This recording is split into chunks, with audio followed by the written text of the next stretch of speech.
సుజాత గారు. వాసుదేవరెడ్డి గారు, నల్లగొండలో మీ లక్ష్యం నెరవేరిందా? అంటే అసెంబ్లీ సమావేశాలకు రాకుండా నల్లగొండలో సభ ఎందుకు పెట్టారు? మేడిగడ్డకు వెళ్లకుండా నల్లగొండకు ఎందుకు పోయారు? రకరకాల ఇష్యూస్ వస్తున్నాయి. సో నిన్న మీరు ఊహించినట్టుగానే జనం బాగానే వచ్చారు. కేసీఆర్ గారు డైలాగ్ డెలివరీ కూడా బాగానే ఉంది. ఓవరాల్గా నల్గొండ సభ ద్వారా మీరు ఏం చెప్పదలుచుకారు? ఇప్పుడు నిన్ననే మా అధినాయకుడు కేసీఆర్ గారు చాలా స్పష్టంగా చెప్పారు. నల్గొండ సభలో ఏం చెప్పారు? నేను ప్రజల మధ్యలోకి ఎందుకు రావాల్సి వచ్చింది, నేను ఒక పక్క ఇబ్బందిగా ఉన్నా, కాలుకి ఇబ్బంది అయినా కూడా నేను మీ అందరితో కలవడానికి ఎందుకు వచ్చిన విషయాన్ని కూడా సభా వేదిక ద్వారానే తెలియజేయడం జరిగింది. ఇవాళ తెలంగాణ ప్రాంతానికి మళ్ళీ అన్యాయం జరుగుతూ ఉన్నది. ఆ అన్యాయాన్ని మరి మీ అందరికీ తెలియజేయడానికి నేను ఇంత ఇబ్బంది ఉన్నా కూడా తెలంగాణ ప్రాంతానికి అన్యాయం జరగద్దు, నాకు పరిపాలన అనేది ఎవరైనా చేసుకోవచ్చు, దాని గురించి పెద్ద క్వశ్చన్ చేయలేదు. అందుకే మీరు ఒకసారి మీరు నిన్న సభలో గమనించండి, ఎక్కడా రాజకీయాలు చేయలేదు. ఇంకొకటి కూడా, అది రాజకీయ సభ కాదు, ఇది ఎన్నికలకు సంబంధించింది కాదని కూడా స్పష్టంగా చెప్పారు నిన్న మాజీ ముఖ్యమంత్రి కేసీఆర్ గారు. ఇది తెలంగాణ ప్రాంతానికి జరిగిన అన్యాయం గురించి.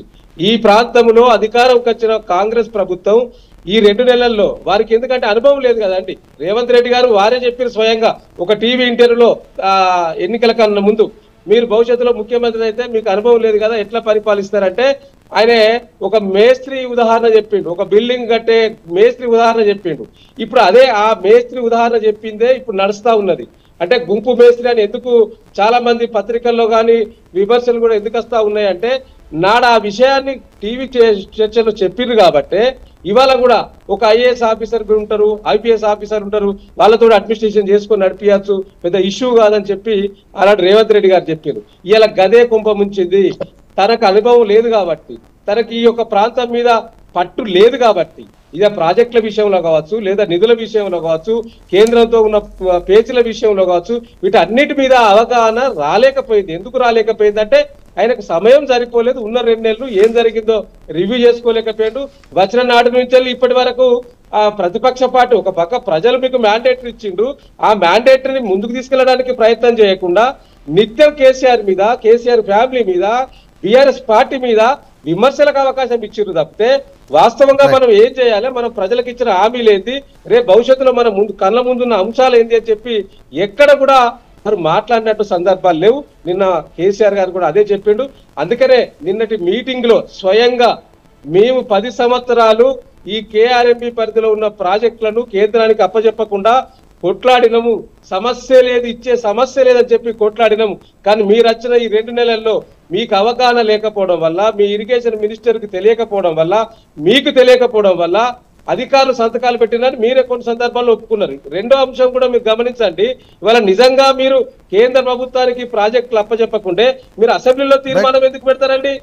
మనం అందరం కలిసి కొట్లాడాలని మీకు అసెంబ్లీలో మీరు తీర్మానం పెట్టినట్టే అర్థమైంది కదా, మీరు తప్పు చేసినట్టు అర్థమైంది కదా.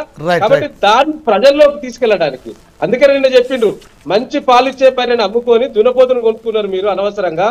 అయినా కూడా తెలంగాణ ప్రజల ఆకాంక్షల కోసం నేను పనిచేసిన కాబట్టి, ఆనాడు 14 సంవత్సరాలు ఒక వనవాసం లాగా తెలంగాణ ఉద్యమం కోసం పనిచేసిన కాబట్టి ఈ ప్రాంత ప్రయోజనాలు తప్పితే మాకు వేరే ఉద్దేశం లేదని నిన్ను స్పష్టంగా చెప్పిండ్రు. ఇలా ఒకటి గమనించండి వెంకట్ గారు, మేము కేఆర్ఎంబి విషయంలో ప్రజలను కలవడానికి వెళ్తే వీరు పోటాపోటీగా ఒక పక్క బడ్జెట్ సమావేశాలు జరుగుతూ ఉన్నాయి, బడ్జెట్ మీద చర్చ జరగాల్సిన అవసరం ఉంటే దాన్ని పక్కకు పెట్టి ఇమీడియట్లీ మేడిగడ్డకు తీసుకెళ్లి రాజకీయం చేయడంలో అంతర్యం ఏందండి రేవంత్ రెడ్డి గారిది? అంటే కావాలని గిచ్చిగాయం పెట్టడానిక? మేము విషయాలు చెప్తే మీరు తెల్లారి మళ్ళీ చెప్పండి, ఖండించండి, మీకు సంబంధించిన అంశాలు చెప్పండి. కానీ మీరు ఒక పక్క రాష్ట్ర బడ్జెట్ కు సంబంధించి విషయాలు మీరు బడ్జెట్ పెడితే తెల్లారి ఆ బడ్జెట్ మీద చర్చ పెట్టకుండా ఇరిగేషన్ మీద చర్చ పెట్టి మళ్ళీ తెల్లారి మీరు అందరినీ కూడా బస్సులు పెట్టి మీరు మేడిగడ్డకు, ఎందుకంటే మీకు మేడిగడ్డ తెలియదు, తెలుసుకోండి. కాళేశ్వరం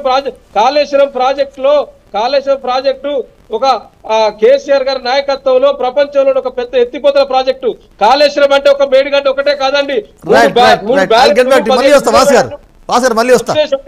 పంప్ హౌజులు, 203 కిలోమీటర్ల సొరంగాలు, 1531 కిలోమీటర్ల కెనాల్స్, 95 కిలోమీటర్ల ఫైజర్ వెయిన్స్, 12 టీఎంసీల స్టోరేజ్ కెపాసిటీ, 530 మీటర్ల ఎత్తుల లిఫ్ట్ ఉన్న ప్రాజెక్టులో మేడిగడ్డలో 2 పిల్లర్స్ కుంగిపోతే దాన్ని మీరు రాజకీయంగా వాడుకుంటున్నారు తప్పితే నిజంగా ప్రజలకు వాస్తవం చెప్పాల్సిన విషయాలను పక్కన పెట్టి అనవసర విషయాలను మీరు తెర ముందుకు తీసుకొచ్చి ఎలక్షన్ ముందు అదే, అసెంబ్లీ ఎలక్షన్ ముందు అదే చేసిర్రు. మళ్ళీ మీకు పార్లమెంట్ ఎలక్షన్స్ వస్తాయి కాబట్టి ఈ పార్లమెంట్ ఎలక్షన్స్ మీరు మళ్ళీ ప్రజల నుంచి ఏదన్నా ఓటు ద్వారా ఆశించాలని ఒక సంకల్పం కొద్ది మళ్ళీ బురదల్లే ప్రయత్నమే కాంగ్రెస్ ప్రభుత్వం చేస్తా ఉన్నది తప్పితే లేదనే విషయం ఇలా స్పష్టంగా కనిపిస్తా ఉన్నది కళ్ళ ముందట. ఎస్ సుజాత గారు నమస్కారం, గుడ్ మార్నింగ్. గుడ్ మార్నింగ్ అండి. ఇందాక పుల్లారావు గారు మాట్లాడారు, వాసుదేవ్ రెడ్డి గారు మాట్లాడారు. ఏం చెప్తారు మీరు? ఒక అస్త్రం